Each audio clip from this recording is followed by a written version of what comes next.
And also, the occupational health form is a declaration. If you're ticking you do not have it, you're already lying. And when you lie, lying and NMC does not work. Said it before. Hey, stop that.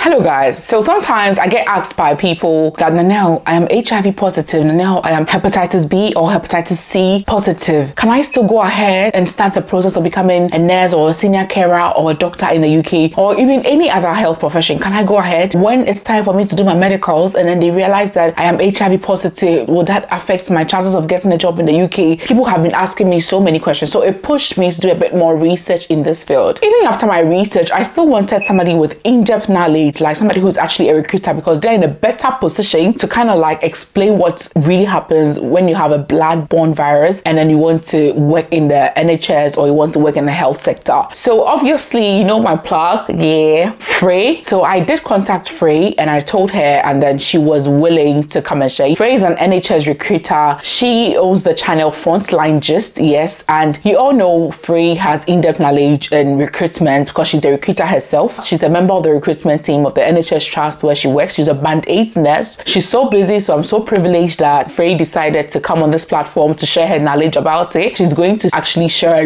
lot, so you don't want to miss this video. Maybe you have hepatitis B, maybe you have hepatitis C, maybe you have HIV/AIDS, but you want to come to work in the UK as a healthcare professional, as a doctor or a nurse or a senior carer, but you're not really sure whether it can affect your chances and you want to know. This is the video for you. Pause. Share this video to as many people as you can so that they can all benefit from this information that's going to be shared in today's video. And this video wouldn't have been possible without the sponsor, Lemonade Finance. I just want to say a big thank you to Lemonade Finance for sponsoring today's video. So if you don't know what Lemonade Finance is, it's a money transfer app that allows you to send money from the UK and Canada to 10 different African countries. At the moment, you can send money from UK or Canada to Ghana, to Nigeria, to Cameroon, to Senegal, to Rwanda, to Ivory Coast, to Benin, to Uganda, to all these countries for free. Whatever amount you're sending is the amount the person is going to get. You can send it to their mobile money account or you can send it to their bank account, and it's so fast and it's so convenient, and they have no hidden charges. You'll not be charged for the transfers. That's so great, guys. The person gets the money instantly. Their rates are the best on the market at present. And if you're not in UK or you're not in Canada, so you're wondering how this could be of benefit to you, don't worry. I have inside gist that Lemonade Finance will be launching in other European countries and in the US very, very soon. And trust that immediately they do that, I'll be the first to let you know. You can download Lemonade Finance on either an iPhone or an Android phone, whatever you use, and then I'll leave a link in the description so that you can easily download using the link in the description. Also, when you're transferring money with Lemonade Finance app, don't forget to use the referral code Nanelle. When you do that, you get 10% of the money you're transferring back into your account. Don't forget to use the referral code before you initiate the transfer, okay? So when you use Nanelle and you send £100, you get 10% back. So when you use Nanelle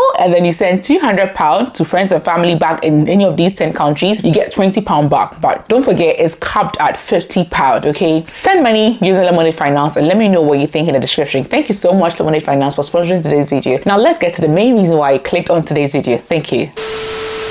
So hi, wonderful people. If you are a frequent viewer of this channel, you've already met Frey. So if you don't know her, she's originally from Ghana, but she trained in the UK as a nurse and all, and she's working in the NHS. She's actually a band 8 nurse, okay?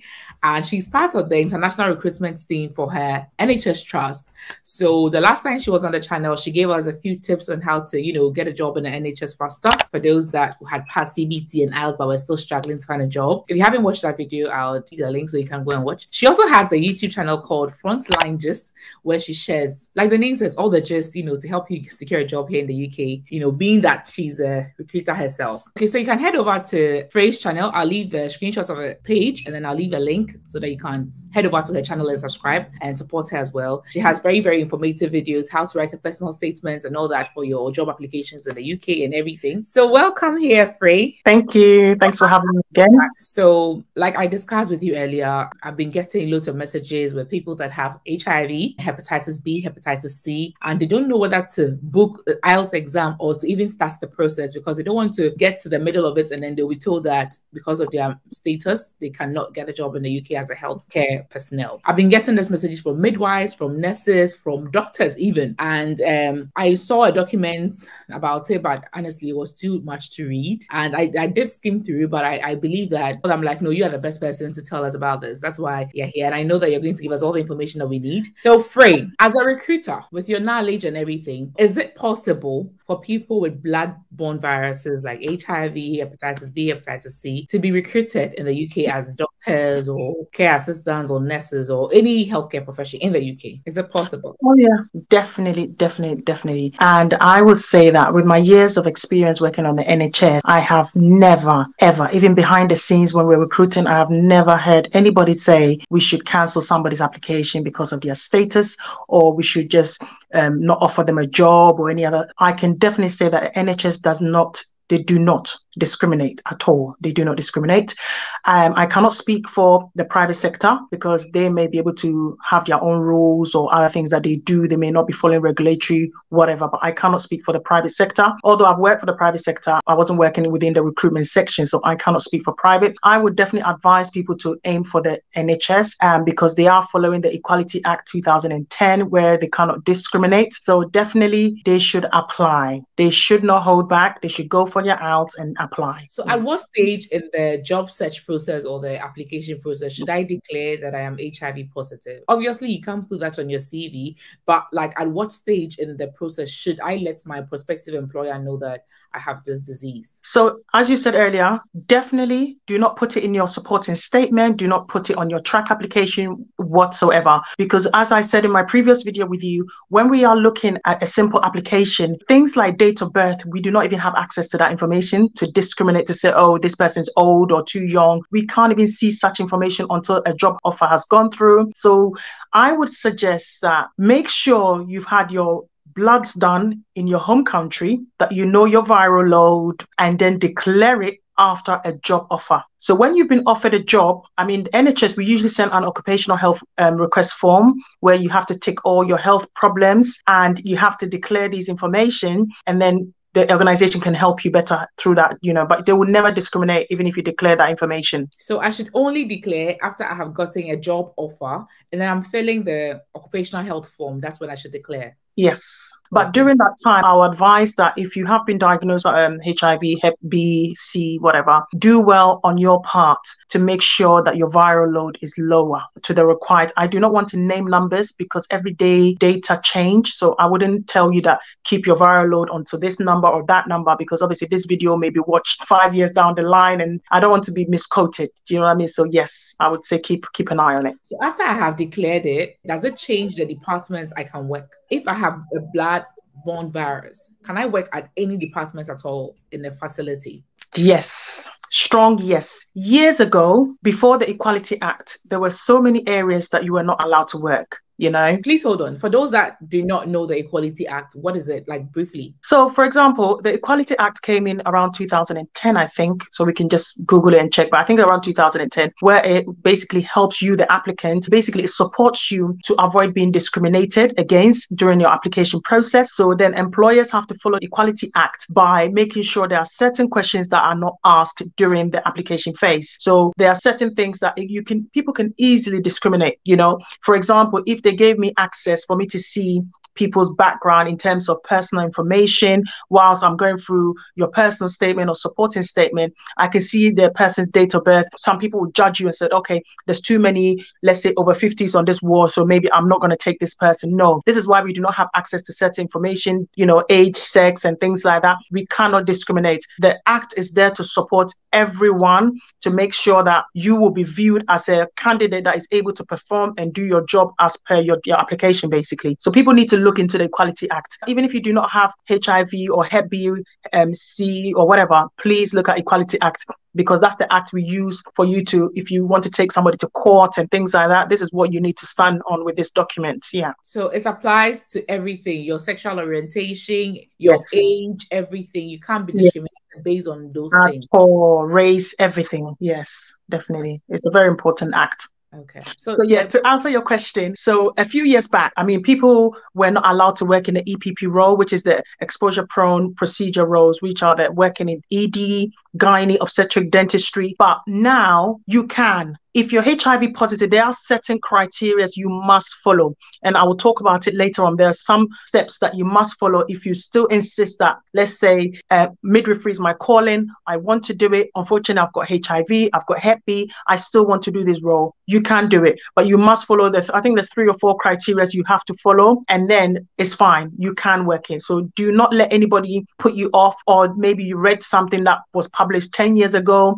or 20 years ago. It's not valid now. You will not be discriminated against. You have to also have that responsibility of looking after yourself and looking after your colleagues, the patients in your care, to make sure you do not obviously infect them intentionally. Yeah. So you're saying they can work in any department whatsoever? Yes. Wow. Strongly, yes. So, I mean, if they want to read more, I will send you a link where you can send them the link so they can have a look at specific documents. And also they can look up on Terence Higgins' website. I think it's called Terence Higgins' website, where they support people with HIV, AIDS, the LGBT community and things like that. And they make it clear that you can work in these areas and nobody should discriminate against you.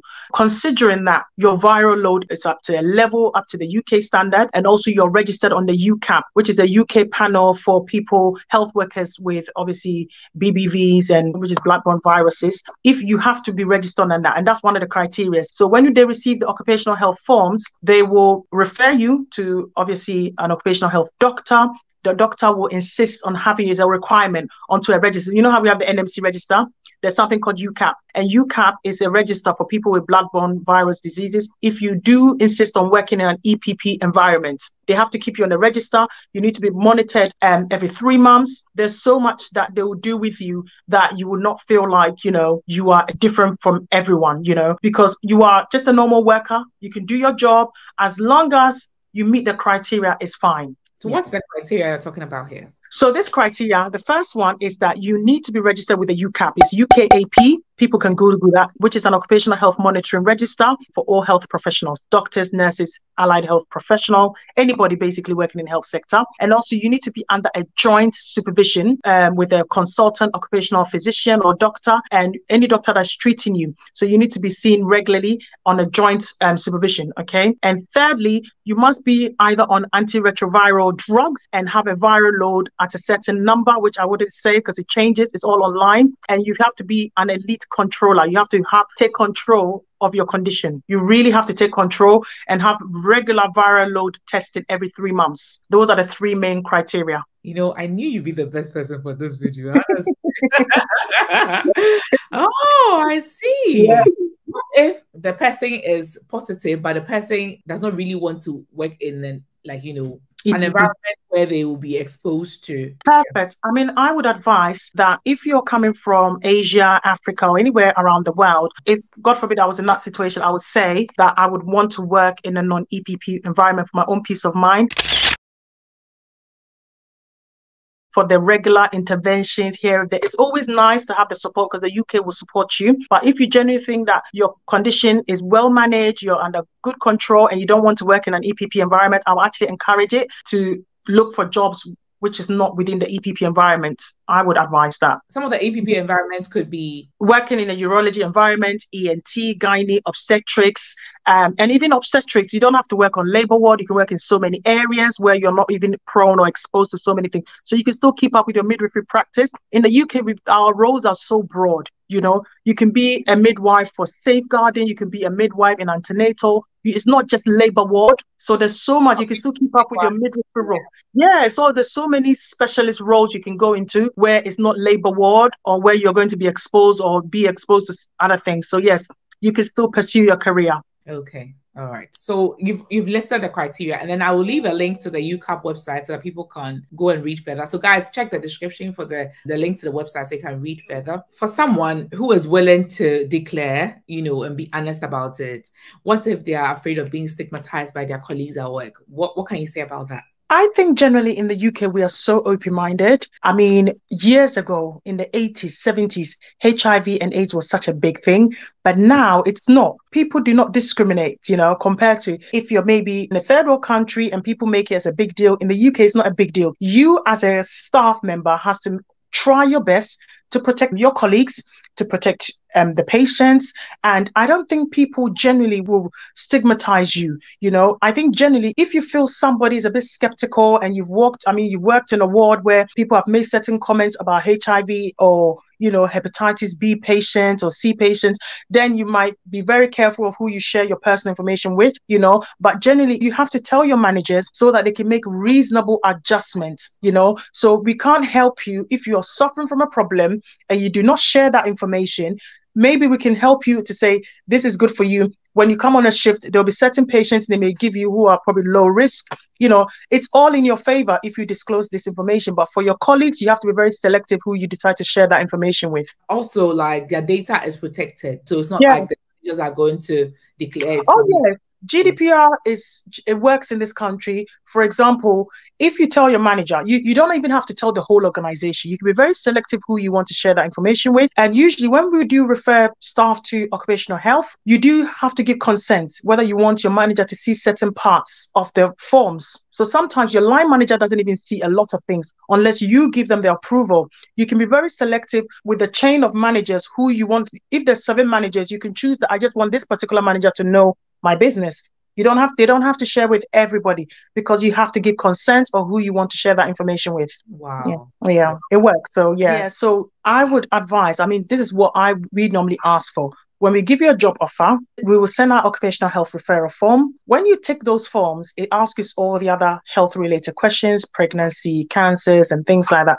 This is all to help you out. And then if you do say you've got HIV or HEP B, they are expecting you there are certain criteria you have to meet. You need to submit the most recent blood test results from an approved center, okay?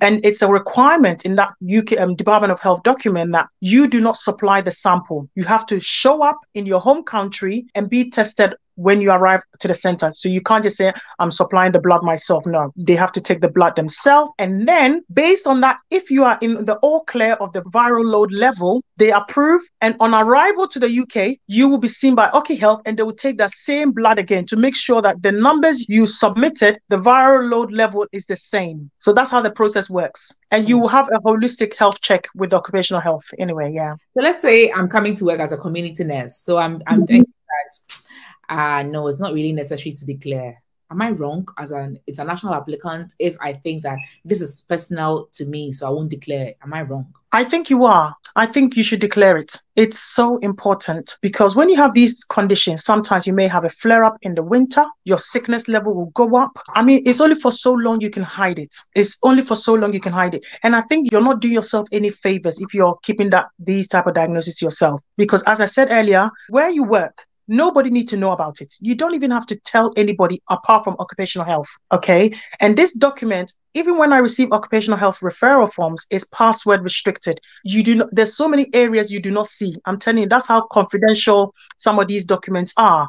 So that, I mean, sometimes I can get a referral, it's sent to me. The manager next door to me does not have a clue what is going on because that document, that individual that saw occupational health insisted that it's only my eyes that needs to see it and I need to zip it because it's confidential, okay? It does not go to the whole department, all the managers, the band 6s, 7, nobody sees it, no. So I think you would not do yourself any favors hiding that information, okay? Because it's part of your life. If you genuinely feel it's under good control, you just need to let occupational health know. It's very important. And also, the occupational health form is a declaration. If you're ticking, you do not have it, you're already lying. And when you lying and NMC does not work. You have to be very honest. Honesty is the best policy, I say. So yes, you have to tell the truth. Yes. So they should rest assured that it's all confidential. It's all confidential. Yeah. Most of my viewers are nurses or senior. Just to be clear, does this apply to doctors as well? With all what you said, doctors and other healthcare professionals, does it apply? Every single person that works in the NHS will receive an occupational health referral forms because we are all around patients, porters, cleaners, everybody. You will get an occupational health clearance. Yeah. Okay. So thank you so much. Your final words with all this. I would say do not be put off. It's not the end of the world. It's not 1960 or 1970. Do put the application in. Manage. The most important thing is for you to manage and keep your viral load controlled. Take those retroviral drugs. Manage yourself. So when your level is good and you receive the job offer, occupational health will not turn you away. Yes, that's my best advice. And just keep applying. Yeah. Yes, stigma is over. Thank you once again. So much, Faye. We actually have a baby behind her as she's filming. Thank you so much. Thank you so much. You're welcome. I've really learned a lot. And then, guys, if you have any further questions, I'll leave Frey, obviously, because she has more insights about this whole issue than I do. You can head over to her channel and then ask her all your questions. She'll definitely respond to you. Okay. I'll leave a screenshot of her channel on the screen again, and then you can subscribe with a link in the description. Thank you so much, Frey. Thank you. Take care. Bye. So, for someone who's scared, come again. Can we pause for a second?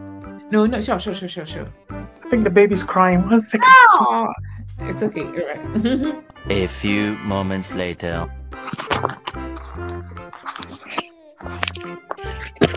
Hi, sorry. Yeah. I don't know where we are. I'm so sorry. It's okay. Are you okay now? Your part of your forehead is not showing. Sorry. So I've got her on my back, that's why. She won't keep quiet. So I've decided to put, yeah, that's how I do my videos. Sorry, I know you're filming, but just carry on, don't worry. She'll keep quiet if she's on my back. Wow. Yeah. Oh, mothers, eh? That's not easy. Oh, God. You have to be on my back. Cool. Thank you so much. I would include that as a blooper and take out.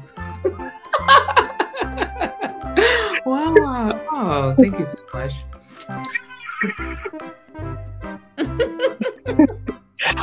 They should rest assured that